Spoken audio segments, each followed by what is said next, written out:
নাসিরউদ্দিন পাটোয়ারি জনপ্রিয়তা পেতে ভুল কথা বলেছেন মির্জা আব্বাস। দর্শক, এখন বিস্তারিত। গণসংযোগে গিয়ে আক্রান্ত হওয়ার পর জাতীয় নাগরিক পার্টির নেতা নাসিরউদ্দিন পাটোয়ারি যে অভিযোগ তুলেছেন তা মিথ্যা বলে উড়িয়ে দিয়েছেন বিএনপি নেতা মির্জা আব্বাস। তিনি বলেছেন, জনগণের সহানুভূতি পাওয়া এবং সস্তা জনপ্রিয়তা পাওয়ার উদ্দেশ্য থেকে বিএনপির বিরুদ্ধে অভিযোগ তুলেছেন তার প্রতিদ্বন্দ্বী প্রার্থী। বিএনপির স্থায়ী কমিটির সদস্য মির্জা আব্বাস এবং এনসিপির মুখ্য সমন্বয়ক দুজনেই আগামী 12 ফেব্রুয়ারি অনুষ্ঠেয় ত্রয়োদশ সংসদ নির্বাচনে ঢাকা ৮ আসনের প্রার্থী। আজ ওই নির্বাচনী এলাকার হাবিবুল্লাহ বাহার কলেজে গিয়ে আক্রান্ত হন 11 দলীয় ঐক্য সমর্থিত প্রার্থী নাসিরউদ্দিন পাটোয়ারি। তাকে লক্ষ্য করে একের পর এক ডিম ছোড়া হয়।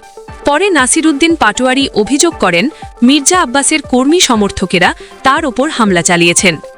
মির্জা আব্বাস জনসংযোগে নামলে তাকে এই বিষয়ে প্রশ্ন করেন সাংবাদিকেরা। জবাবে বিএনপির এই নেতা বলেন, ওরা মিথ্যা কথা বলছে, এটি কেবল সিম্প্যাথি পাওয়ার জন্য বলা হচ্ছে। আমি 1991 সাল থেকে নির্বাচন করছি।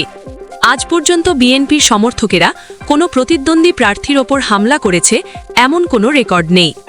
প্রতিদ্বন্দ্বী প্রার্থীরা সংঘাত বাধাতে নানা উস্কানি দিচ্ছে বলে অভিযোগ করেন মির্জা আব্বাস। তিনি বলেন, নির্বাচন ভণ্ডুল করতে নানা করা হচ্ছে, কিন্তু তিনি তার কর্মীদের শান্ত থেকে নির্বাচনী পরিবেশ স্থিতিশীল রাখার নির্দেশ দিয়েছেন।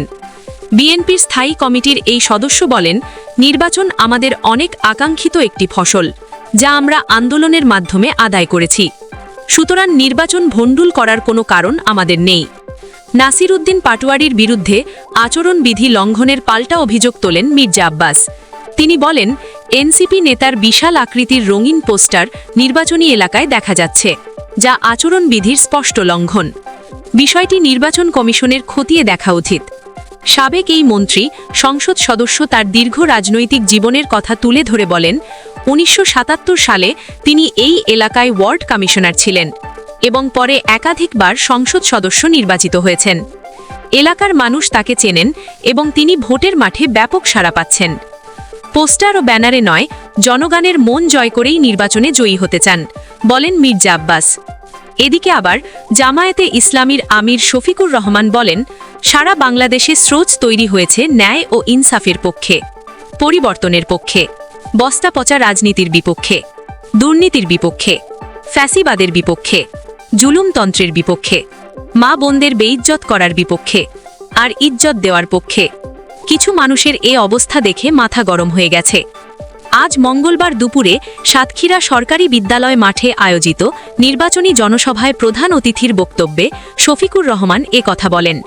পরে তিনি সাতক্ষীরার 4টি আসনে 11 দলীয় নির্বাচনী ঐক্যের প্রার্থীদের হাতে দাড়িপাল্লা প্রতীক তুলে দিয়ে পরিচয় করিয়ে দেন। শফিকুর রহমান বলেন, বাংলাদেশের যুবকেরা রায় দিয়ে জানিয়ে দিয়েছে, আমরা ইনসাফের সঙ্গে আছি। সংস্কার যারা মনে প্রাণে চাইবে, আমরা তাদের সঙ্গে আছি। আজ যুবকেরা ঐক্যবদ্ধ হয়েছে পুরনো ও নতুন ফ্যাসিবাদের বিরুদ্ধে। অলরেডি 5টা পাবলিক বিশ্ববিদ্যালয়ের ছাত্রছাত্রীরা জানিয়ে দিয়েছে। জামায়াতের আমির বলেন, আমরাও মায়ের পেট থেকে দুনিয়ায় এসেছি। তারা আমাদের মায়ের ইজ্জতের ওপর হাত দিয়েছে। আমরা তাদের অনুরোধ করি, তোমরা তোমাদের মায়েদের সম্মান করতে শেখো। যারা নিজের মাকে সম্মান করতে পারে, তারা গোটা জাতি, বিশেষ করে মায়ের জাতিকে সম্মান করতে পারে। যারা নিজের মাকে সম্মান করে না, তারা অন্য মাকে সম্মান জানাতে পারে না। মনে রাখবে, আমাদের জীবনের চেয়ে আমাদের মায়েদের ইজ্জতের মূল্য অনেক বেশি। সুতরাং কোথাও আমাদের মায়েদের সঙ্গে অশালীন আচরণ করলে আমরা কাউকে ছেড়ে দিয়ে কথা বলবো না। শফিকুর রহমান বলেন, আগামী 12 ফেব্রুয়ারি একই দিনে 2টি ভোট অনুষ্ঠিত হবে। একটি হচ্ছে সংস্কারের পক্ষে হ্যাঁ ভোট, দ্বিতীয়টি হচ্ছে পরিবর্তনের বাংলাদেশের পক্ষে ভোট। হ্যাঁ মানে আজাদি, না মানে গোলামি। তার মানে হলো ভোটের বুথে ঢুকে প্রথমে শক্ত করে হ্যাঁ ভোট দিতে হবে।